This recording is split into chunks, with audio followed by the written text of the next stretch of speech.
Have you ever wondered what a bit really is? Despite our daily use of digital devices, we rarely stop to consider the profound impact of the digital world that is all around us. In this episode, we'll explore the hidden power of bits, revealing how they come together to create the digital environment we inhabit.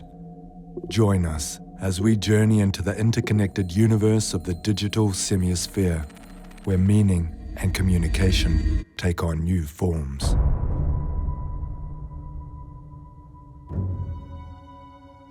Digital Pilgrims is a voyage on an immaterial sea, a collective search for meaning. Listen to the episode and join the conversation.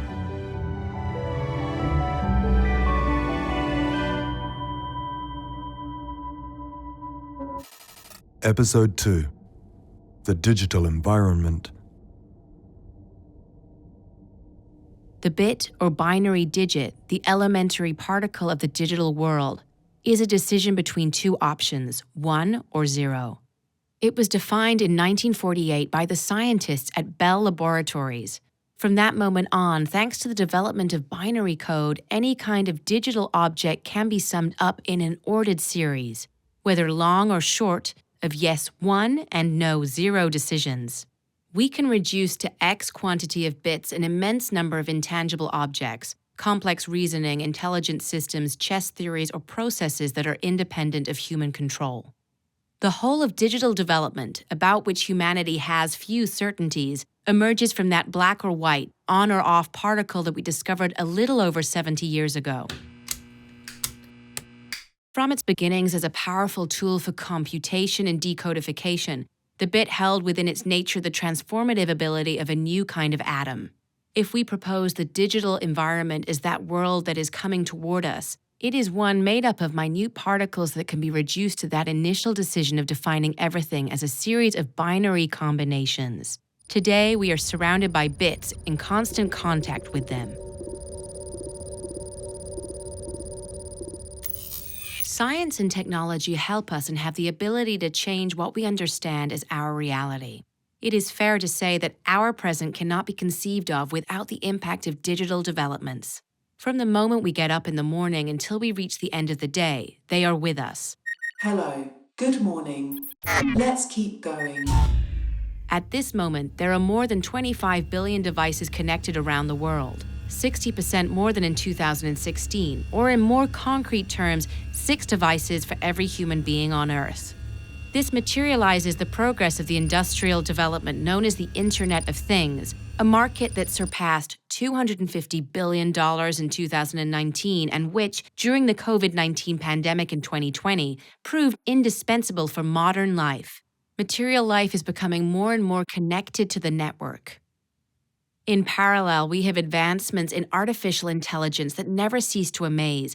It writes articles, paints pictures, finds solutions to complex problems, dances on the internet, makes presentations at conferences, and above all, thinks and reasons, or does it, very differently from people. We can add the fact that quantum computing has left the laboratory to make an early but concrete arrival in the world of commerce. Perhaps we cannot know exactly where this process is leading or what consequences it will have, but we can at least maintain that the potential of these developments is unprecedented. Beginning to think about digital technology and its effects, consequences, and opportunities forces us to question truths we take for granted and take note of others that perhaps we had never stopped to consider. The first logical step is to ask ourselves what digital technology is, how we understand it, and whether we ought to update that conception. Since its development in the final decades of the last century, different ways of understanding digital technology have circulated. At first, we considered it a tool that allowed us to carry out very complex processes. With the development of the internet, different ways of overcoming the barriers of distance and time to share information and communicate became more explicit, and progress did not stop there. While we used to use technology to complete a specific task, today, digital technology surrounds us. The feeling is that it is everywhere, so much so that sometimes we do not see it. We spend several hours a day in front of a screen. We live with the content of what happens online, and we experience what happens in the virtual world as reality. The most urgent question is whether it is correct to think of digital technology today as a tool or if it has become something more. Bearing in mind that digital technology encompasses all forms derived from bits, whose materiality must be understood as a combination of atoms and bits that includes everything from the first computer up through artificial intelligences and 5G. Is it fair to compare it with a tool like a hammer, a tractor, or a windmill? Or, since it is everywhere, permeating our reality, should we think of it as something more? Can we think of it as a kind of environment? The simplest and most common of words are often the hardest to define, but in this case we must try. In general terms, when we talk about an environment, we are referring to the conditions that surround someone or something and allow for its development. Nature, for example, is an environment in that it is a set of elements, physical, chemical, and biological, that interact with living things. This natural environment is the foundation for all life and allows everything that inhabits it to develop and exist. It feels ordinary to us because it existed before the development of the human species. It was already there when we arrived. However, there are now other types of elements that surround us, in another moment of our existence when we're on the internet. At these times, while the physical body is in a specific place carrying out the small actions through which we interact with the device, where is our mind? Where is our attention? Are we on Twitter or are we in our homes? We might say we're in both places. While our body is in the natural environment, our consciousness is in the digital environment.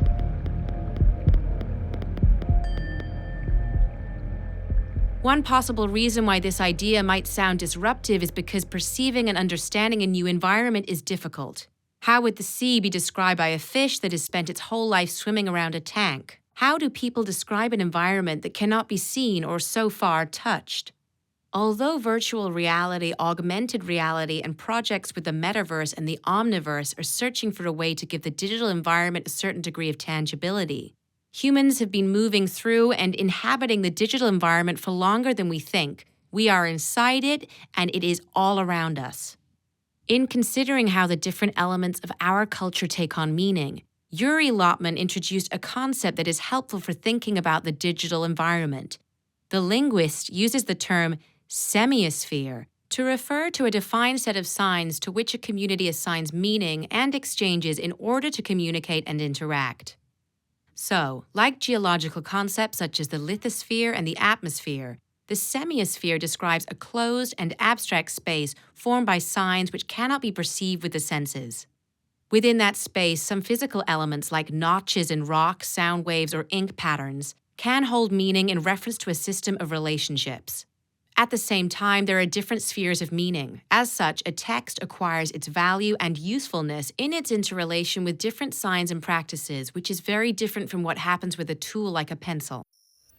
The potential of digital objects lies in their ability to connect with each other, their system of relationships, and to connect with human life, their practices on different levels. Extending Yuri Lotman's idea, we can argue that digital technologies are configured similarly to the semiosphere, a system that makes sense within itself and simultaneously produces both new signs and new values for the old ones. When we talk about the digital environment, this is how we are thinking about technology.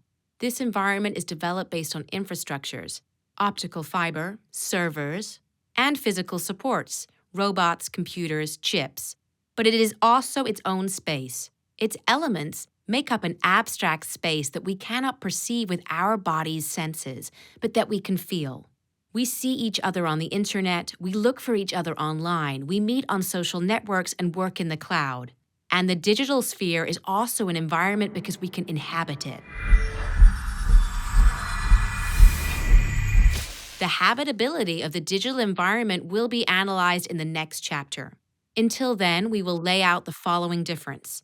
If it is very clear to us that we are in the natural environment when we are in our homes, why is it hard for us to think that we are in the digital environment when we are in a Zoom meeting or looking up information on Google?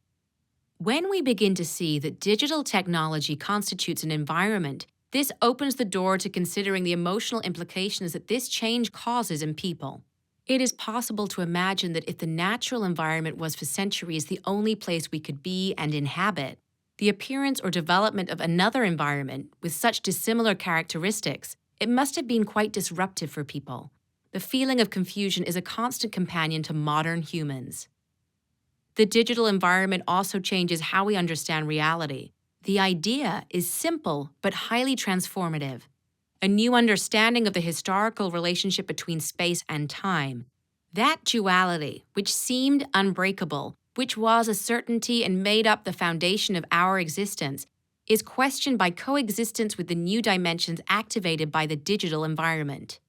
Beyond the time and space we inhabit with our biological bodies, there emerge new ways to inhabit spaces that are not physical and allow for the coexistence of different times. There are now other possibilities we had not considered, grasping that is a huge challenge that can lead us to reconsider the meaning and scope of our existence. Once we understand digital technologies as a digital environment, atomic materials cease to be the basic elements of an unambiguous reality. Instead, they become the medium for new digital dimensions, a kind of supporting materiality from which the multiple realities that can be digitally imagined and produced might unfold and become part of material reality. This implies an extension of our existential dimension, which allows us to reach territories beyond the natural environment.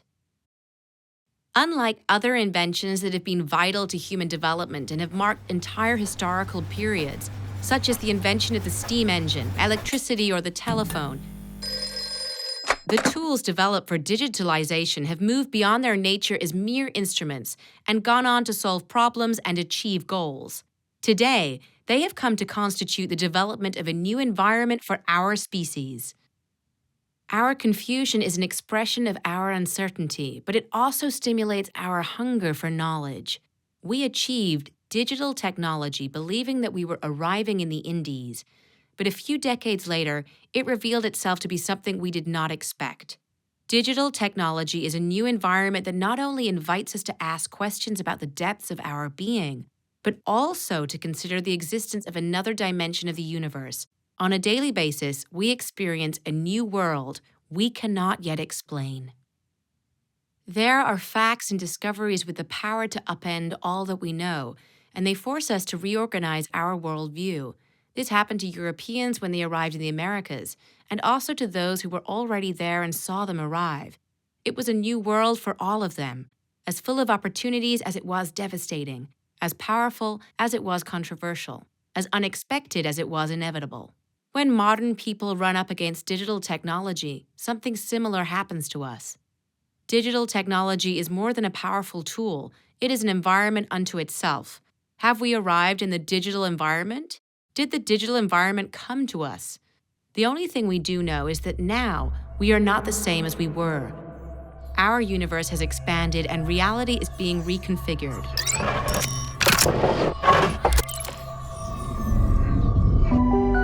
In the next episode, learn how Steve Jobs and Bill Gates made computer history and explore the technical revolution that defines our modern world. Digital Pilgrims is a podcast based upon the book Digital Pilgrims Towards a Quantum Humanity, sponsored by Codiful, a unique service management platform for remote teams.